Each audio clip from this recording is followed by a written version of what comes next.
संपूर्ण जे मराठा बांधव जे जमले आहेत, मोठ्या संख्येने इकडे जमलेले आहेत। आपण पाहू शकतो सध्या पोलिसांचा देखील फौजफाटा इकडे जो तो तैनात करण्यात आला आहे, कारण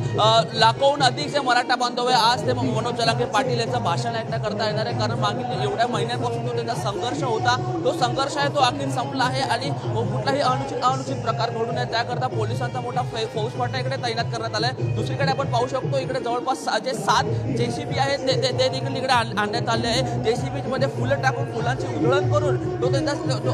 त्या व्यक्तीमुळे त्यांना तो संघर्ष होता, त्यांना एवढ्या वर्षांपासून त्या मराठा समाजाला आरक्षण मिळालं होतं त्या अखेर त्या मराठा समाजाला आरक्षण मिळालं आहे आणि ज्या व्यक्तीमुळे मिळालं आहे त्या व्यक्तीसाठी आपण पाहिलं अर्थात मनोज जरांगे पाटलांसाठी हे संपूर्ण जे JCB इकडे ठेवण्यात आले आणि JCBच्या माध्यमातून त्याच्या फुलांची उधळण केली जाणार आहे। दुसरीकडे आपण समोर पाहू शकतो आपल्या जिकडे भाषण होणार आहे त्याच्या बरोबरच मागे छत्रपती शिवाजी महाराजांचा पुतळा देखील आहे आणि त्या पुतळ्यावर सर्वप्रथम जेव्हा मनोज जरांगे पाटील सभास्थळी येतील तेव्हा या ट्रॉलीच्या मदतीने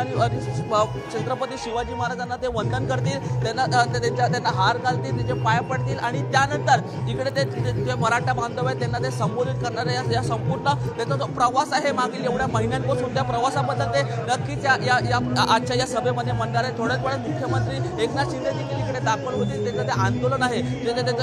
मागील एवढ्या दिवसापासून त्याचं उपोषण सुरू होतं ते उपोषण संपवतील आणि त्यानंतर त्याचं ते पुढे जे पाऊल असेल मनोज जरांगे पाटील त्याचा जो सभा आहे ती पार पडणार आहे।